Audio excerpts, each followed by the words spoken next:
नमस्कार, न्यूज 18 राजस्थान पर आप सभी का स्वागत। मैं हूं आपके साथ हेमंत कुमार। चलिए खबरों को देखते हैं फटाफट अंदाज में। अगले 30 मिनट में हम आपको दिखाते हैं 33 जिलों की खबरें फटाफट अंदाज में। पेपर लीक मामले में जयपुर वेस्ट की पुलिस ने डीसीपी वंदिता राणा के नेतृत्व में मंगलवार की देर रात को मास्टरमाइंड भूपेंद्र सारण और सुरेश ढाका के ठिकानों पर रेड की। आरोपी के ठिकानों से पुलिस को कई आपत्तिजनक सामग्री के अलावा फर्जी मार्कशीट्स बरामद हुई हैं।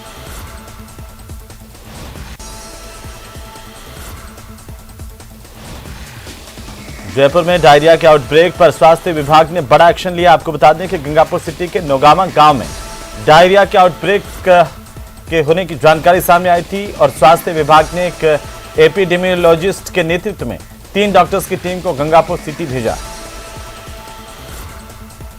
और 4 टीमें आज की डेट में काम कर रही है। पहले दिन 27 को वहाँ पर 87 लोग भर्ती थे, जिनसे 45 मरीज तो बड़े थे और 42 बच्चे भर्ती हुए। उनमें से जो ठीक होते जा रहे हैं उनको डिस्चार्ज करते जा रहे हैं। और वहाँ जो टीमें काम कर रही है, जैसे 27 तारीख को जो स्कूल है नौगावा का हायर सेकेंडरी स्कूल, उसी में कैंप लगा करके ट्रीटमेंट किया जा रहा है, ओपीडी की जा रहा है। तो वहीं राजधानी जयपुर में ठंड अपना असर दिखा रही है। ठंड के इस मौसम में एक और जहां स्कूली बच्चों की छुट्टी की गई है, वहीं यहां पर एक बस्ती जलदाय विभाग से गुहार लगा रही है कि उनके यहां पर जलापूर्ति का समय बदला जाए। इस बस्ती में सुबह 5 बजे जलापूर्ति होती है और तेज ठंड के इस दौर में लोगों को सुबह जल्दी उठ करके पानी भरना पड़ता है। कोटपुतली शहर में एसीबी की टीम ने बड़ी कार्रवाई की। टीम ने पुलिस थाने के हेड कांस्टेबल शंकर सैनी को 7,000 रुपए की रिश्वत लेते रंगे हाथों गिरफ्तार किया। आरोपी ने परिवादी से मारपीट के मामले में नाम हटाने और धारा कम करने के एवज में रिश्वत की मांग की थी। ब्यूरो कार्यालय में परिवादी ने शिकायत की थी कि उनके विरुद्ध कोटपुतली थाने में प्रकरण दर्ज है। उस प्रकरण में अनुसंधान अधिकारी हैं शंकरलाल सैनी, वो धाराएं कम करने और मुलजिमों के नाम हटाने की एवज में रिश्वत की मांग कर रहे हैं। इस पर सत्यापन कराया तो ये आरोप सही पाया गया। उसके अनुसरण में आज आरोपी शंकरलाल हेड कांस्टेबल को अपने निवास पर ब्यूरो के परिवादी से 7,000 रुपये रिश्वत लेते हुए गिरफ्तार किया गया है। रिश्वत राशि आरोपी से बरामद कर लिए।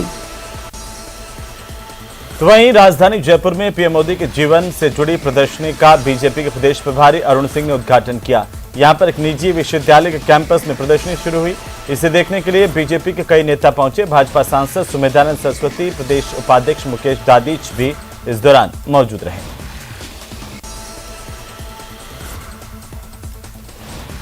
अजमेर के तोबदड़ा इलाके में स्थित रेलवे की पार्किंग में खड़ी मारुति वैन में अचानक से आग लगी। आग लगने से क्षेत्र में हड़कंप मच गया, लेकिन क्षेत्रवासियों की सूझबूझ से समय रहते आग पर काबू पा लिया गया। अभी तो कोई पता नहीं पड़ेगा, वो तो चेक करने पे पता पड़ेगा, ऐसे तो पता पड़ेगा नहीं। सूचना मिली थी आपको? सर अभी दुकान पे बैठा था मैं, शॉप पे बाहर पे पार्किंग में खड़ी थी और एकदम से आग लग गई इसमें। क्या आग लगी गाड़ी में? तो 80% जल गई है। तो अलवर में पुलिस ने एक शख्स को अपनी पत्नी को सुसाइड के लिए उकसाने के आरोप में गिरफ्तार किया। पुलिस ने आरोपी को 306 धारा में आईपीसी की धारा में गिरफ्तार किया है। इस केस में महिला के पिता ने बेटी के ससुराल वालों के खिलाफ दहेज हत्या का केस दर्ज करवाया था। दिनांक 9 अगस्त को धर्म सिंह मेघवाल सिंगरा का रहने वाले ने रिपोर्ट दी थी कि उसकी बेटी तारा देवी जो खो गांव में गई थी, उसका ससुराल वालों ने मर्डर कर दिया। इन्वेस्टिगेशन किया गया, पोस्टमार्टम करवाया गया, बयानात वगैरह लिए गए, तो पाया गया कि तारा देवी ने सुसाइड किया था और सुसाइड के लिए उकसाने के लिए उसके पति संजय को आज गिरफ्तार किया गया धारा 306 में। इसे न्यायालय में पेश किया। अलवर में अपराध की घटनाएं रुकने का नाम नहीं ले रही है। ताजा मामला बहरोड कस्बे से सामने आया, जहां पर देर रात को तकरीबन 2 बजे बदमाशों ने एटीएम काट कर 15 लाख रुपए की लूट की वारदात को अंजाम दिया। जानकारी के मुताबिक एटीएम काटने की वारदात सीसीटीवी में कैद हुई। ये है 2:50। कितने नकदी रखी सर इसमें? हाँ जी, कितने कैश रखा होता है? 15,50,000 बता रहे हैं, जैसे बैंक वालों से बात किया गया है। उदयपुर में कन्हैयालाल हत्याकांड की तरह ही हत्या की धमकी देने का मामला सामने आया। एक घर के बाहर धमकी का एक पत्र पड़ा हुआ मिला था, जिसमें ये मामला अब सराड़ा थाना इलाके के झाड़ोल गांव का है, जहां पीड़ित ने पुलिस को लिखित में शिकायत दर्ज करवाई है। धमकी भरे पत्र में पीड़ित के 12 टुकड़े करने की धमकी दी गई है। बीकानेर में भारत पाक सीमा पर खाजवाला क्षेत्र में पाकिस्तान की बड़ी साजिश को सीमा सुरक्षा बल ने नाकाम किया है। सुरक्षा बल की ओर से 2 किलो हेरोइन जब्त की गई है।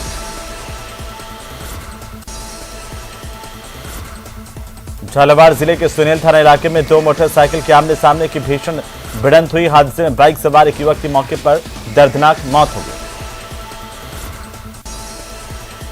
सेकेंड ग्रेड शिक्षक भर्ती के पेपर लीक मामले में नागौर सांसद धनबाद बेनीवाल ने कांग्रेस पार्टी पर जोरदार हमला बोला। बेनीवाल ने कहा कि पेपर लीक होने से लाखों युवाओं का भविष्य बर्बाद हुआ है। उन्होंने कहा कि सरकार पर आरोप लगाते हुए इस मामले में सीएमओ की भी मिलीभगत है। आपको अपना बेटा इतना प्रिय है तो राजस्थान के लाखों जवान, लाखों किसान के बेटे जिनकी रोज भर्तियां पेपर लीक हो रहे हैं, रोज आउट हो रहे हैं, आपके सीएमओ के तार जुड़े हुए हैं। जो आज मैंने आरोप लगाए थे, अगर मेरे आरोप सही है तो उनकी जांच कराएं, और मेरा आरोप अगर गलत है तो जवाब दे राजस्थान की सरकार। झारखंड में समेत शिखर को पर्यटन स्थल घोषित करने के विरोध में जैन समाज की ओर से प्रदर्शन का सिलसिला देखने को मिला। दौसा के लालसोट में जैन समाज के लोगों ने इसे पर्यटक स्थल घोषित करने से रोकने को लेकर के मांग करते हुए मौन जुलूस निकाला, प्रदर्शन किया।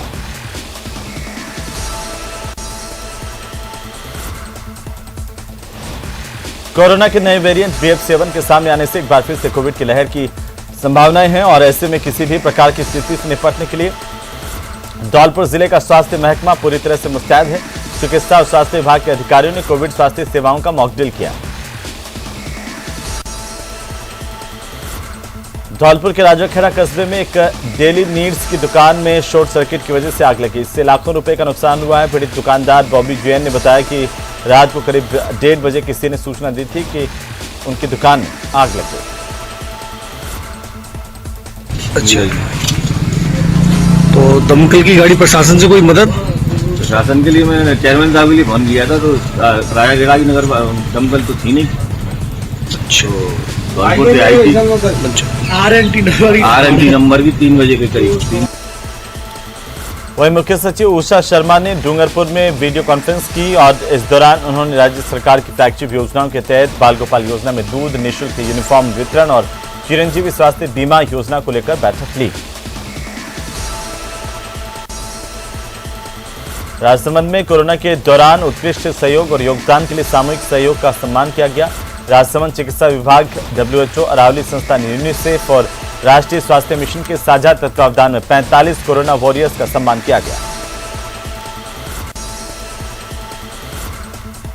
भीलवाड़ा में एक महंत की ओर से यौन शोषण और एसिड अटैक का मामला अब तूल पकड़ रहा है। भीलवाड़ा के प्रमुख धार्मिक स्थल के महंत सरजू दास महाराज को भीलवाड़ा पुलिस की ओर से इस मामले में गिरफ्तार किया गया। मामले की गंभीरता देखते हुए साड़ा ASP गोवर्धन लाल खटीक के नेतृत्व में करीब 8 पुलिस थानों का जाब्ता घोड़ास के आश्रम पहुंचा और यहां से गिरफ्तारी हुई।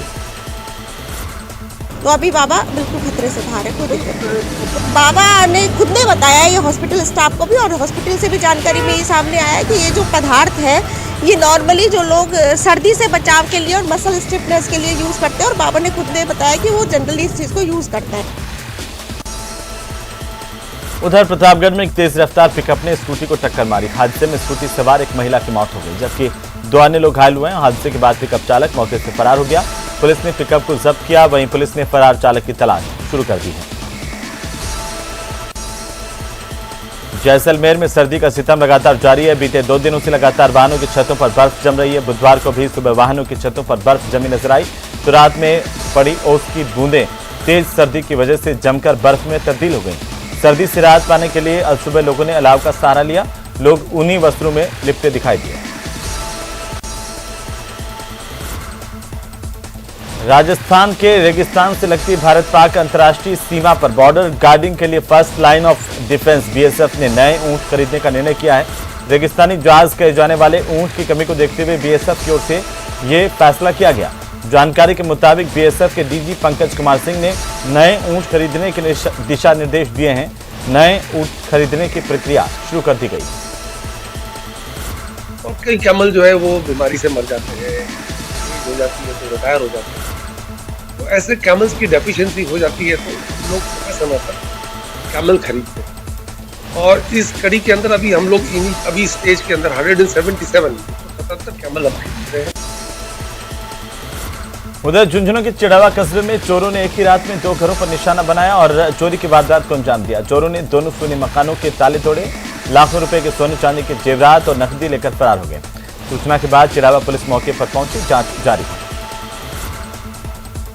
वही टूटे हुए हैं, उनके लोग के तोड़े थे। क्या सामान है? हाँ, क्या सामान है? सामान तो अभी एग्जैक्ट अभी जो आपके सामने है सारा। झुंझुनू के उदयपुर वाटी थाना इलाके में स्कॉर्पियो गाड़ी में की गई तोड़फोड़ के मामले में कार्रवाई करते हुए एक हिस्ट्री शीटर समेत 4 आरोपियों को पुलिस ने गिरफ्तार किया। आरोपियों ने स्कॉर्पियो गाड़ी को कैंपर से कई बार टक्कर मारी और लाठी और पत्थरों से मार मारकर क्षतिग्रस्त किया था। करौली में राजस्थान अधीनस्थ वन कर्मचारी संघ के तत्वावधान में क्षेत्र के वन कर्मचारियों ने संघ के जिलाध्यक्ष सिकंदर सिंह के नेतृत्व में मंगलवार को उपवन संरक्षक को ज्ञापन दिया और सहायक वनपाल राजेश कुमार मीणा और क्षेत्रीय वनाधिकारी विक्रम सिंह मीणा के निलंबन के आदेश को वापस लेने की मांग की। उन दोनों को सस्पेंड किया है, कोई कारणवश नहीं।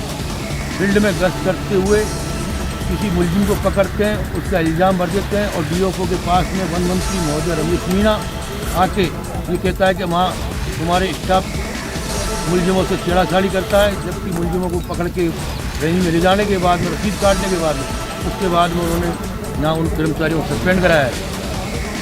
इसलिए हम पूरे ज़िले करौली के कर्मचारी भीड़ होके और इस बात को डीएफ साहब को अवगत कराएंगे भाई आपने जो सस्पेंड किए कर्मचारी को कुछ कारण किया है, उसका कारण बताइए। श्री राजेश मीणा सहायक वनपाल सपोटरा रेंज और विक्रम रेंजर जी करौली रेंज से, जिनका सरकारी ड्यूटी कार्य करते हुए उनको बिना किसी नोटिस दिए हुए और उनको कल निलंबन किया गया, जिसमें मंत्री रमेश मीणा जी आए थे और उन्होंने उनको क्या नाम है निलंबन किया गया, जिससे कर्मचारियों में भारी रोष व्याप्त है। उधर कोटा में सर्द रातों में जिला कलेक्टर ओपी बुनकर ने फुटपाथ पर जीवन बसर करने वालों के हालात जानने के लिए शहर की सड़कों पर निकल कर के जायजा लिया। जिला कलेक्टर की ओर से लोगों को ऋण बसेरे में पहुंचाया गया और सामाजिक संस्थाओं के सहयोग से लोगों को कंबल बांटे गए। जिला कलेक्टर ने नयापुरा सब्जी मंडी कोटड़ा चौराहे पर पहुंचकर खुले में सो रहे लोगों को ह्यूमन हेल्पलाइन संस्था की ओर से कंबल उपलब्ध करवाए गए। तो उन्होंने सबसे पहले जब भी अचानक पहुँचे इंदिरा रसोई में, वहाँ भोजन की क्वालिटी देखी और भोजन ठीक था। उन लोगों से रिव्यूज़ भी लिए कि किस तरीके से गर्म भोजन है नहीं है। फिर उसके बाद ऊपर जो भोजन बचा था वहाँ पे देखा तो काफ़ी लोग थे, तो उनके पास कंबल जिस पे कंबल नहीं है उनके साथ कंबल देने निकले, काफ़ी कंबल वगैरह बांटे। सवाई माधोपुर जिले के चौथ का बरवाड़ा इलाके में रेलवे फाटक के पास ट्रेन की चपेट में आने से एक पैंथर शावक की मौत हो गई है और इस दौरान लोगों ने वन विभाग को सूचना दी। सूचना मिलने के बाद वनपाल शकुंतला सैनी वन कर्मचारियों के साथ मौके पर पहुंची। पैंथर शावक के शव को कब्जे में लेकर पंचनामा करवाया गया। पैंथर की पत्ते मर गया है। विदिन 10 मिनट में वहाँ मौके पर पहुंची और शव को अपने कब्जे में लिया। ग्रामवासियों की उपस्थिति में मौका पंचनामा बनाया, उन शव को पोस्टमार्टम हेतु सौंपा। तो टोंक नगर परिषद ने सादत पवेलियन के मरम्मत कार्यों के टेंडर में घोटाला किया है, इसके आरोप हैं। इसे लेकर के अधिकारियों पर लाखों रुपए की गड़बड़ी करने के आरोप लगे हैं। इसमें बड़े अधिकारियों से लेकर जनप्रतिनिधियों की संलिप्तता भी बताई जा रही है। नगर परिषद की ओर से 29,69,000 का टेंडर किया गया था, जबकि टेंडर की राशि में पूरे एक भवन का निर्माण किया जा सकता है। अभी नगर परिषद ने सादत पवेलियन की मरम्मत के लिए टेंडर निकाला है। जो काम 4 लाख में हो सकता है उसमें 29 लाख का टेंडर निकाल दिया उन्होंने। ये एक्सियन, आईएन और जेएन ने कब मिलके ये कारनामा है। उधर टोंक में कोरोना की चौथी लहर के लिए चिकित्सा और स्वास्थ्य विभाग अलर्ट पर है। चीन समेत विदेशों में बढ़ रहे कोरोना के मामलों के बाद केंद्र सरकार ने गाइडलाइन जारी की है। इसके बाद प्रदेश की सरकार ने भी सभी चिकित्सा अधिकारियों को दिशा निर्देश जारी किए हैं। जिले में कोरोना से निपटने के इंतजामों को लेकर सीएमएचओ ने व्यवस्थाओं को देखा। नियंत्रण करके जो पूर्व में स्थापित था उस पर हमें स्थापित कर रहे हैं। और आज इसके बारे में क्या कि 3:30 बजे से भी माननीय PHS चिकित्सा विभाग के अध्यक्षता में एक BC है और जो विस्तृत जो गाइडलाइन आएगी उसकी पालना की जाएगी। जिस तरह से पूर्व में जो कोविड-19 की जो महामारी हमारे यहाँ आई थी, उधर रतनगढ़ हुडेरा सड़क मार्ग पर खड़े एक डंपर की चपेट में बाइक आई, इससे उसकी भिड़ंत हुई और बाइक के परखच चढ़ गए। बाइक पर सवार दोनों युवकों की मौके पर मौत हो गई। सूचना पर रतनगढ़ पुलिस मौके पर पहुंची, घटना की जानकारी। चूरू दौरे पर पहुंचे भाजपा प्रदेश अध्यक्ष सतीश पूनिया ने शास्त्री मार्केट में रीगल होटल के पास पत्रकारों से बातचीत की है, जहां पर पूनिया ने कहा कि राजस्थान में पेपर लीक एक सामान्य घटना नहीं बल्कि एक संगठित अपराध बन चुका है। यह कांग्रेस सरकार का इतना बड़ा पाप है कि अब अवसाद में युवा आत्महत्या कर रहे हैं। गहलोत साहब का बयान सुना था कि अगली बार पेपर लीक होगा तो हम कुछ ही घंटों में पकड़ लेंगे। मतलब इस बात की उनको पूरी जानकारी है कि पेपर लीक होगा। राजस्थान में पेपर लीक केवल अब एक सामान्य घटना नहीं है, एक संगठित अपराध है। कांग्रेस सरकार का इतना बड़ा पाप है जिसमें अवसाद में बच्चों ने आत्महत्याएं करनी शुरू कर दी। तो क्या अशोक गहलोत जवाब देंगे कि उनकी आत्महत्या का जिम्मेवार कौन है? ये आत्महत्या नहीं है, सरकार के सिस्टम के कारण हत्या, सरकार के सिस्टम की हत्या है। श्रीगंगानगर में सर्दी के तीखे तेवर बरकरार हैं। हालांकि श्रीगंगानगर जिला मुख्यालय पर घने कोहरे से राहत दिखाई दे रही है, इससे वाहन चालकों को खासी राहत मिली है। मौसम विभाग की ओर से आगामी 48 घंटों में दिन और रात के तापमान में मामूली बढ़ोतरी होने की संभावनाएं जताई गई हैं।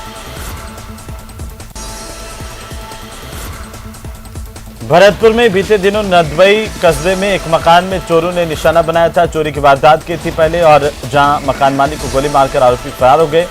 उससे पहले नगर कस्बे की अनाज मंडी में करीब 40 लाख रुपए की चोरी की घटना हुई थी, उसका अभी तक खुलासा नहीं हुआ। विरोध में व्यापारियों की ओर से प्रदर्शन किया गया।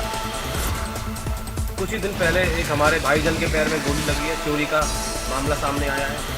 अब पुलिस हमारी कोई मदद नहीं कर रही है, तो हमने खुद ही अपनी जिम्मेदारी ली है और सभी भाई बंधु मिलजुल कर पहरा दे रहे हैं। रात 10 बजे से लेकर सुबह 5 बजे तक कठोर मुस्तैद पहरा दिया जा रहा है और जनता की सेवा के लिए हम सभी यहाँ पे उपस्थित हैं।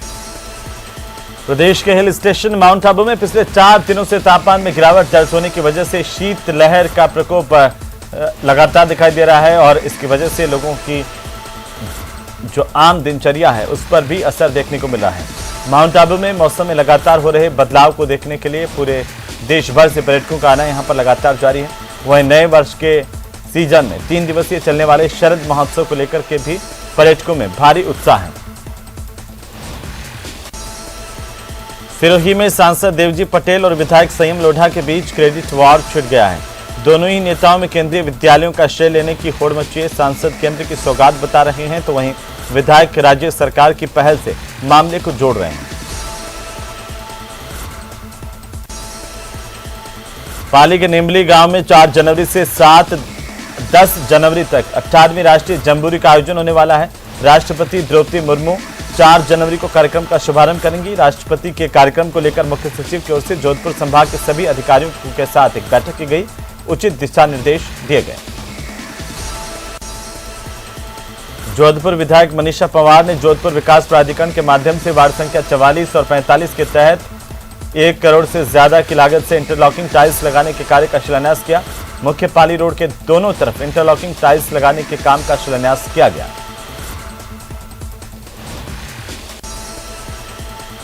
सीकर में भाजपा ने प्रदेश में हो रहे पेपर लीक मामलों को लेकर के जिला कलेक्ट्रेट पर जोरदार प्रदर्शन किया। भारतीय जनता पार्टी युवा मोर्चा के बैनर तले पार्टी के कार्यकर्ताओं ने सरकार के खिलाफ जमकर नारेबाजी की और इस दौरान बीजेपी कार्यकर्ताओं ने जबरन कलेक्ट्रेट में घुसने की कोशिश भी की। पुलिस ने काफी मशक्कत के बाद इनको रोका। आज भारतीय जनता पार्टी परिवार सीकर ने युवा मोर्चा के बैनर तले ये प्रदर्शन किया है। प्रदर्शन इस बात को लेकर के है कि राजस्थान की कांग्रेस सरकार ने पेपर्स की दुकान खोल ली है। जो आरपीएससी है वो राजस्थान पेपर सेलिंग कॉरपोरेशन बन गई है। रीट में हमने देखा किस तरह घोटाला हुआ, लेकिन सरकार ने हर दोषी को बचाया।